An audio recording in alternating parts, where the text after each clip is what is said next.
Olá, que bom ter você aqui com a gente para esse tempo de reflexão na Palavra de Deus. Eu espero que o Senhor fale ao seu coração. O texto que vai introduzir nossa reflexão agora é Colossenses, capítulo 3, versículo 14, carta de Paulo aos Colossenses 3,14, que diz o seguinte: acima de tudo isto, porém, esteja o amor, que é o vínculo da perfeição. O que Paulo quer dizer quando ele afirma que o vínculo da perfeição é o amor? Ele está dizendo que o amor vincula tudo. Tudo o quê? Todas as demais virtudes que ele está incentivando a igreja a exercer, os seguidores de Jesus a exercerem aqui na sua carta. O amor também é o vínculo que mantém unidas as pessoas. O amor é que mantém a unidade perfeita. Todas as coisas boas se originam do amor. Na lista de virtudes que nós chamamos de fruto do Espírito, que estão lá em Gálatas, o amor foi colocado por Paulo de propósito em primeiro lugar, para ressaltar a importância máxima. O amor vem primeiro. A devoção a Deus, nós chamamos de piedade, a postura religiosa de reverência para com Deus, ela é validada pelo amor. E o apóstolo João vai nos ensinar que é o amor pelos outros que vai validar a nossa verdadeira religiosidade, fervor, a nossa verdadeira devoção a Deus. 1 João 4,20 diz: se alguém disser amo a Deus, mas odiar seu irmão, esse é mentiroso. Pois quem não ama seu irmão a quem vê, não pode amar a Deus a quem não vê. Sem amor aos outros não pode haver amor a Deus.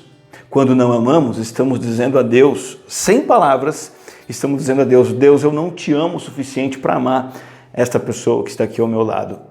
Claro que amar envolve esforço. É claro, é difícil, não estou dizendo que porque eu amo a Deus, então será fácil amar os outros, não. Mas a atitude de nem mesmo querer amar, nem se preocupar em amar, nem tentar amar, expressa a verdadeira falta de amor para com Deus em primeiro lugar. Eu queria chamar sua atenção para a passagem mais famosa sobre amor em toda a Bíblia, que é a 1 Coríntios 13, versículos 4 a 7. Nela o apóstolo Paulo faz algo muito interessante. Ele explica o que é o amor, usando o recurso literário da personificação. Ou seja, o apóstolo Paulo vai falar do amor como se ele fosse uma pessoa, como se ele fosse o Daniel, como se ele fosse você. 1 Coríntios 13, do versículo 4 até o versículo 7, ele explica do que se trata o amor. Ele fala o que o amor é, o que o amor não faz e o que o amor faz. Então ele começa dizendo o seguinte: o amor é paciente e bondoso, o amor não arde em ciúmes, não se envaidece, não é orgulhoso, não se conduz de forma inconveniente, não busca seus interesses, não se irrita, não se ressente do mal. O amor não se alegra com a injustiça, mas se alegra com a verdade. O amor tudo sofre, tudo crê, tudo espera e tudo suporta. As primeiras coisas que Paulo diz sobre o amor é que o amor ele é paciente. Isso é uma atitude prática de paciência. O Daniel é paciente, a pessoa que tem amor é paciente com o outro porque entende que deve perdoá-lo. O amor é bondoso, ou seja, o amor é bondoso, ele quer ajudar o outro. O amor, o Daniel, ou você, não sei qual é o seu nome, José, Maria, João, Joaquina, Pedro, não sei. Coloque seu nome aí. No versículo 4, Paulo vai dizer o que o amor não faz. O amor, o Daniel, não arde em ciúmes do que o outro tem, capacidades, posses, prosperidade. Por quê? Porque o Daniel, o amor, deseja o melhor para o outro. E ele glorifica a Deus com o sucesso do outro. O amor não se envaidece, o Daniel não se envaidece. Ele não fica orgulhoso das suas próprias realizações e posses. Não precisa contar vantagem, não quer aparecer, porque prefere aplaudir e se contentar e se alegrar com as realizações dos outros. O Daniel continua o versículo, mais uma coisa que ele não é orgulhoso, o amor não é orgulhoso. Por quê? Porque ele estima o outro mais do que a si mesmo. Ele pode ser corrigido, ele não tem orgulho, ele pode ser repreendido, ele se humilha e está disposto a aprender. O amor, ou Daniel, verso 5, não se conduz de forma inconveniente. Sabe o que significa isso? A pessoa que ama, a pessoa cheia de amor, ela se preocupa com os sentimentos do outro. Ela sempre pensa no que convém e então ela age com bom senso, com sensibilidade e nunca age de forma grosseira. Ainda no versículo 5, o amor não busca seus interesses. O Daniel não busca seus interesses, ele prioriza as necessidades e interesses do outro. Ele não age pensando só no que vai ganhar, no que vai promover a si mesmo, no quanto de destaque vai obter. O amor não busca os seus interesses. Ele também não se irrita. O Daniel se ama, ele não se irrita facilmente com o outro, porque ele quer deixar de lado as ofensas. O amor, ele não é, a pessoa amorosa não é uma pessoa ranzinza, mal-humorada, sempre reclamando, sempre discutindo. Num mundo onde sempre vão fazer o mal contra a pessoa que tem amor, ela vai viver contente. Mais uma coisa que o amor não faz, não se ressente do mal, porque prefere cobrir os pecados dos outros do que manter as faltas dos outros num caderninho negro, sabe como é? Registrando tudo. A pessoa cheia de amor não fica pensando em vingança, ela não fica pensando em retaliação, não se afasta, não ignora, não vive na codependência do mal que o outro praticou. Mais uma coisa que o amor não faz, ele não se alegra com a injustiça, ele não tem prazer quando o mal é praticado, falado, quando o outro é injustiçado. O amor não passa pano também no que está errado, ele procura corrigir os erros e procura os acertos. E aí nós entramos numa parte em que Paulo vai dizer o que o amor faz. Ele vai fazer uma lista aqui de 5 coisas. Primeiro, o amor se alegra com a verdade. A pessoa que ama de verdade, cheia de amor, fica feliz quando a verdade é falada, quando a verdade é ensinada, quando ela é praticada pelas pessoas. E aí o versículo 7 entra com 4 coisas que o amor faz. O amor tudo sofre, o que significa dizer que a pessoa que ama, ela prefere enfrentar o sofrimento causado pelo outro humildemente, ela está disposta a sofrer, só que ela sofre diante de Deus, ela entrega para Deus sua angústia, ela entrega em suas mãos o seu lamento e não procura vingança. O amor tudo sofre e também tudo crê. Ele espera o melhor das pessoas, sem ser inocente, sem ser ingênuo. Ele também não fica desconfiando o tempo todo das pessoas. Ele tudo crê. Ele nunca fica pensando assim, ele está errado de novo, ele vai fazer errado de novo. O amor sempre espera que o outro esteja correto, sempre espera o bom, sempre espera aquilo que é melhor. Tudo sofre, tudo crê, tudo espera. O amor prefere ser otimista, esperar coisas boas. A pessoa que ama, ela não é pessimista em relação ao outro. Ela não tem um foco negativo, sempre vendo o que está de ruim no outro, sem ser uma pessoa ingênua novamente. Na verdade, o amor tudo espera, é paciente, porque confia que Deus, no final das contas, está no controle de todas as coisas. Tudo sofre, tudo crê, tudo espera e tudo suporta. O amor prefere aguentar a pressão ruim, as coisas ruins, seja injustiça, seja uma doença, seja qualquer outro tipo de dificuldade. A pessoa que ama, ela sabe que esse mundo é um vale de lágrimas e está disposta propensa a enfrentar esse vale de sofrimento, porque sabe que vai chegar na colina da vida eterna, da vida celestial, de plena felicidade. Então o amor, ele vai agregar e produzir todas as outras virtudes, a retidão, o sofrimento, a crença e tudo mais. E se o amor governa a vida de uma pessoa, conduz essa pessoa a praticar todos os outros deveres para com Deus e para com os outros.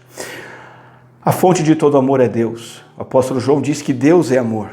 E então isso significa que o amor é uma ação divina, mas é mais que isso.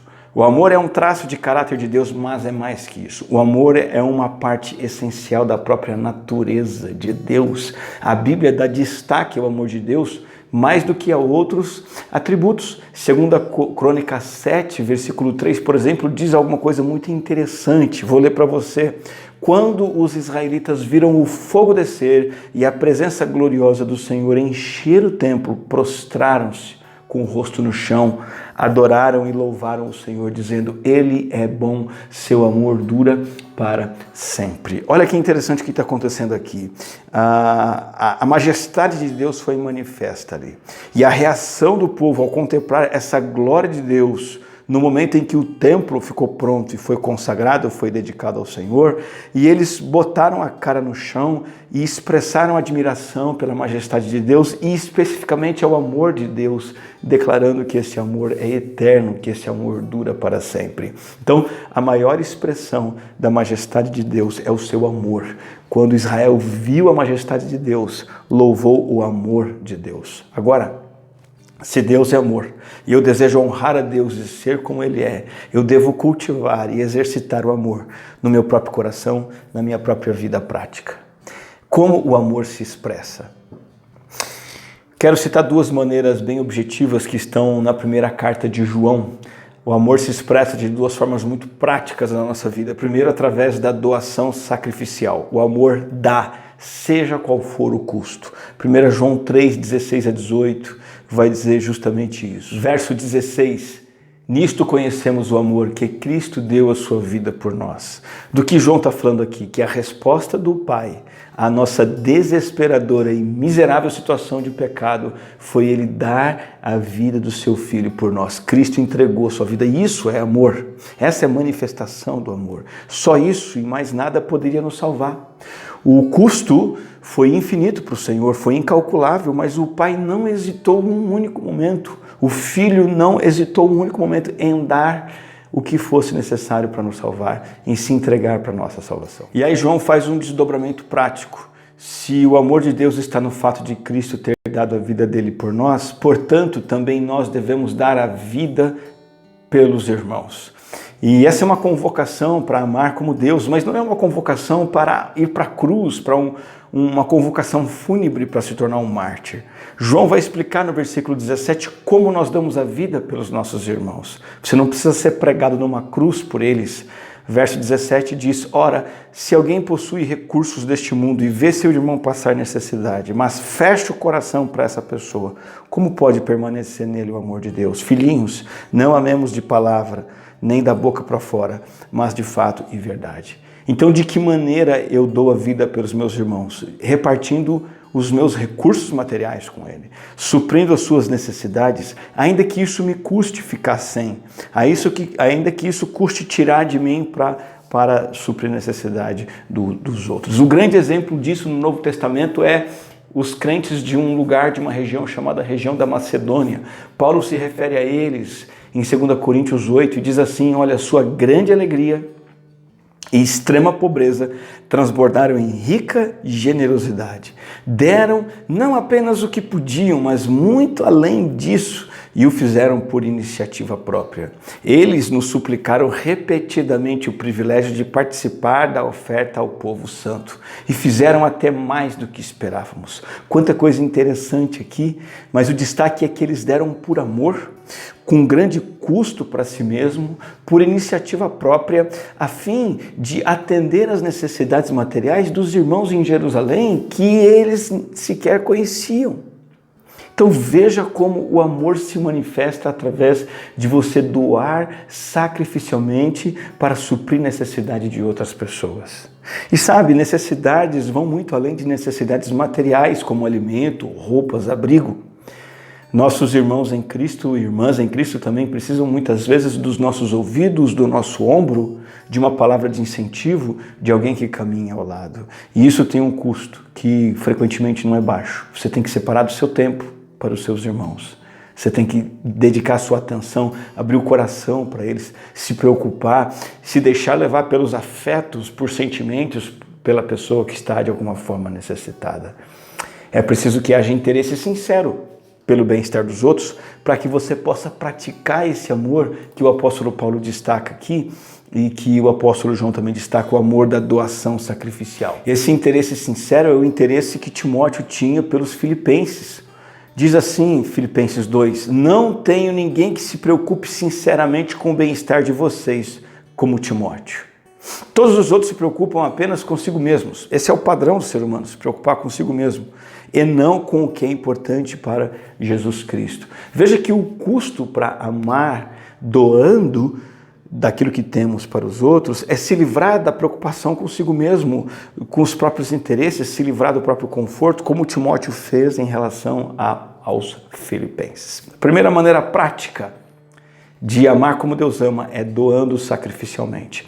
A segunda maneira prática de amor é o amor do perdão sacrificial. O amor sacrifica-se para perdoar. Eu quero ler para você 1 João 4, 9 a 11, diz assim, nisto se manifestou o amor de Deus em nós, em haver Deus enviado seu Filho unigênito ao mundo para vivermos por meio dele. Nisto consiste o amor, não em que nós tenhamos amado a Deus, mas em que Ele nos amou e enviou seu Filho como propiciação pelos nossos pecados. João está apontando aqui para um sacrifício perfeito, maravilhoso e incalculável de Deus, o Pai, de enviar o seu Filho ao mundo para nos dar vida. Uma dádiva para que pudéssemos ser perdoados, para que pudéssemos viver. Deus deu o seu Filho para Ele tirar os nossos pecados de nós. O Filho de Deus, Jesus Cristo, suportou no corpo dele a ira de Deus, essa ira, essa indignação santa que nós merecemos, Ele tirou de nós, Ele suportou em seu próprio corpo e Ele desfez essa ira contra nós, essa punição, esse castigo. A justiça de Deus exigia o castigo do nosso pecado e o perdão era impossível enquanto essa justiça não fosse satisfeita. É por isso que o Senhor diz aqui que Ele enviou seu Filho como propiciação pelos nossos pecados. Deus deu o seu Filho a fim de que Ele pudesse nos perdoar, a fim de que a justiça fosse feita nele. O perdão que Deus nos oferece foi um perdão sacrificial, custou caro, custou tudo que Ele tinha. E isso também se aplica, isso afeta, isso impacta nosso coração e nossas relações interpessoais. Amados, se Deus nos amou de tal maneira, nós também devemos amar uns aos outros. Devemos amar os outros como Deus nos amou, estender perdão aos outros como Deus nos estendeu, com ou sem pedido de perdão e desculpas pelo mal que tenham feito contra nós. A nossa tendência, quando alguém nos ofende, quando algo não está alinhado com o que desejamos, a nossa tendência, antes de pensar em perdoar, a primeira coisa é nutrir um remorso, pensamentos de que precisamos ser ressarcidos pelo ofensor, que ele precisa se acertar conosco e repor aquilo que tirou de nós. Só que não foi isso que Deus fez. A Bíblia diz que ainda éramos pecadores, ainda éramos inimigos quando Deus planejou enviar seu Filho e enviou seu Filho para morrer por nós. Você entende isso? Antes que você pecasse, Deus já tinha planejado entregar o seu Filho na cruz do Calvário por você. E Ele viabilizou o perdão porque Ele fez justiça no seu próprio Filho. Veja, quando hesitamos em perdoar alguém, quando a gente luta em aceitar uma pessoa, tolerar uma pessoa, Deus vem e faz duas perguntas para você e para mim. Ele pergunta assim: você crê que eu amo essa pessoa aí chata do jeito que ela é? E você vai ter que responder para Deus: sim, o Senhor ama essa pessoa exatamente como ela é. E aí Deus te faz uma segunda pergunta: se eu posso amar essa pessoa, você também pode? E aí você vai ter que dizer para Deus: sim, se eu recebi o teu amor, se o Senhor me ama como eu sou plenamente capacitado de amar essa pessoa chata, ingrata, ruim, má, perversa, eu posso amar como o Senhor ama. O amor perdoa com um grande custo para si próprio. O grande custo para Deus nos perdoar, então, foi a entrega do seu Filho. O amor que perdoa não exige que o outro faça justiça, o próprio amante faz essa justiça. O amor que perdoa não exige mudança de procedimento para perdoar, e é assim que nós fazemos também. Finalizando essa reflexão, amor é doação, amor é perdão. Quem ama, doa o que o outro necessita. Quem ama, perdoa o pecador. Isso envolve tanto a mão quanto o coração. O amor verdadeiro decorre não de impulsos emocionais, de inclinações naturais. O amor verdadeiro não se dirige apenas às pessoas que a gente gosta. Claro que amor são atitudes e atos da vontade, são decisões que fazemos que muitas vezes contrariam nossos sentimentos. Nós buscamos o melhor interesse do outro sem levar em conta o que estamos sentindo. Entretanto, não é apenas isso. Amor não é apenas decisão racional. Ela é isso e muito mais. Amor não é uma decisão sem sentimentos. A ideia, por exemplo, que algumas pessoas dizem, de amar alguém mesmo sem gostar da pessoa, é uma ideia desequilibrada, biblicamente falando. Não é esse o padrão do amor divino. Você quer ver, por exemplo, 1 Pedro 1:22 diz assim: tendo purificado a alma pela obediência à verdade. Ou seja, Pedro está falando o seguinte: você creu no Evangelho e a sua alma está pura, Então, com vistas ao amor fraternal não fingido, amem intensamente uns aos outros de coração puro. Veja que esse texto mostra claramente que o amor se caracteriza por afeição, por paixão, por gostar, assim como membros de uma família têm afeição uns pelos outros. Então, há uma participação também das emoções, não somente das ações e da decisão. A igreja em Corinto, dentre todas as igrejas, talvez foi a que mais deu dor de cabeça para Paulo. E é interessante a maneira como ele escreve essa igreja. Ele continua amando essa igreja, mas não com amor frio. Mesmo que aqueles irmãos tivessem pisado tanto na bola com Paulo. Paulo carrega uma carga emocional muito grande ao escrever para essa igreja. 2 Coríntios 2,4 diz: porque lhes escrevi no meio de muitos sofrimentos e angústias de coração, com muitas lágrimas, não para que vocês ficassem tristes, mas para que soubessem do amor que tenho por vocês. Veja que Paulo retrata aqui seu sofrimento, sua angústia de coração, suas lágrimas, que são expressões de profunda comoção e emoção que ele tinha ao escrever a carta para eles. Então, o amor é um ato decisivo da vontade que muitas vezes contraria os sentimentos? Sim, mas o amor não pode ser só isso. É mais que um ato da vontade. Envolve ir além de decidir fazer o que é certo, envolve desejar praticar o amor. Envolve um espírito vigoroso de amor quando doamos algo para o necessitado, quando vamos perdoar alguém que nos ofende. Como é que você pode desenvolver esse amor? Como é que você pode crescer nesse amor de Deus e amar como Deus ama? O desenvolvimento de qualquer virtude de Cristo na nossa vida, as virtudes do caráter piedoso, é uma tarefa compartilhada, envolve um trabalho em parceria. É uma tarefa tanto do Espírito Santo em mim, quanto um esforço próprio. Resulta tanto da obra do Espírito Santo no coração humano, quanto do próprio esforço do indivíduo que está em Cristo. Então, eu quero finalizar sugerindo 3 coisas que você deve fazer para crescer em amor. Primeira, sature a sua mente com a palavra de Deus. O Espírito Santo usa a Bíblia, a palavra, para nos transformar. Por exemplo, você pode se reportar lá 1 Coríntios 13, que nós lemos hoje, aquela bela descrição do amor personificado. Você pode ler, meditar, memorizar esse ensino bíblico, ler, meditar, memorizar os textos de 1 João 3 e 4 e a Bíblia toda que tanto nos fala sobre o amor de Deus. E a palavra que nos apresenta o amor de Deus vai fazer transbordar esse amor de dentro do seu coração para que você ame os outros. Então, em primeiro lugar, sature sua mente com a palavra. Segundo, peça ao Espírito Santo que aplique a palavra em sua vida. Peça de forma objetiva para que o Senhor te ensine a virtude de praticar o amor pela sua esposa, o amor pelo seu filho, por aquela pessoa com quem você trabalha, o amor pelo seu vizinho. Confesse a Deus se você tem falhado em amar o outro. Peça perdão se você tem falhado em amar o outro. Lembrando que esse perdão se deve ao fato de Deus ter amado você e disponibilizado o perdão. Lembra-se como? Fazendo justiça, entregando seu filho para morrer na cruz por você. Peça a Ele também poder, capacitação para que você se converta dos maus caminhos, da falta de amor. Clame ao Espírito Santo, para que a palavra que nos ensina a amar leve você a amar verdadeiramente. Sature sua mente com a palavra. Peça ao Espírito Santo que aplique a palavra em sua vida.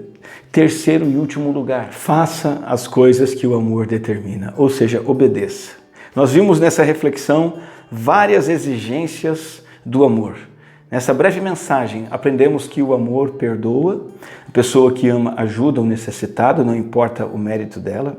A pessoa que ama celebra o sucesso dos outros. A pessoa que ama é gentil, trata com doçura. A pessoa que ama supre necessidades, atende interesses dos outros. O amor se contenta com aquilo que é bom, com aquilo que é correto, com aquilo que é verdadeiro. O amor tem uma predisposição de suportar o mal, a ofensa, continua acreditando no que é melhor, espera o que é melhor dos outros, aguenta injustiças, mantém a doçura no coração, nas palavras e nas ações. Faça, simplesmente faça. Desenvolva o amor obedecendo, amando. Se você fizer a sua parte, você pode contar que Deus vai fazer a parte dele.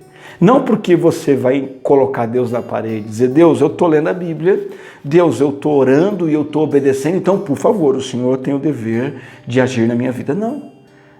Se você fizer a sua parte, Deus vai fazer a dele, porque Ele é um Deus amoroso. E Ele é o que mais está interessado em que você se torne um filho semelhante a Ele em graça e amor para com os outros. Que o amor possa ser a sua marca. O apelo que eu faço é que você releia aí agora o texto de 1 Coríntios 13, 4 a 7. Coloque o seu nome ali, todas as vezes que lê a palavra amor. E veja se você está vivendo esse amor na dimensão daquilo que Ele é, daquilo que Ele não faz e daquilo que Ele faz. E antes de você fazer isso, quero orar contigo, vamos falar com Deus. Senhor, obrigado por nos amar de uma forma tão notável, incalculável, uma forma que jamais poderíamos merecer, um amor imensurável. Bendito seja o teu nome, pois tu és amor na essência do teu caráter e tem nos amado desde a eternidade. Que possamos amar os outros como o Senhor nos ama, estendendo a mão e ajudando, estendendo perdão e perdoando, não apenas como um ato da vontade, mas também com um desejo sincero de amar os outros. Graças te damos e clamamos a tua ajuda no nome do teu Filho amado e amoroso, o amado da nossa alma, Jesus Cristo, nosso Salvador. Amém. Se você ainda não se inscreveu no canal da nossa igreja, se inscreve, ativa as notificações, deixa o seu like e acompanhe de perto todas as nossas mensagens, estudos e reflexões. Fique com Deus.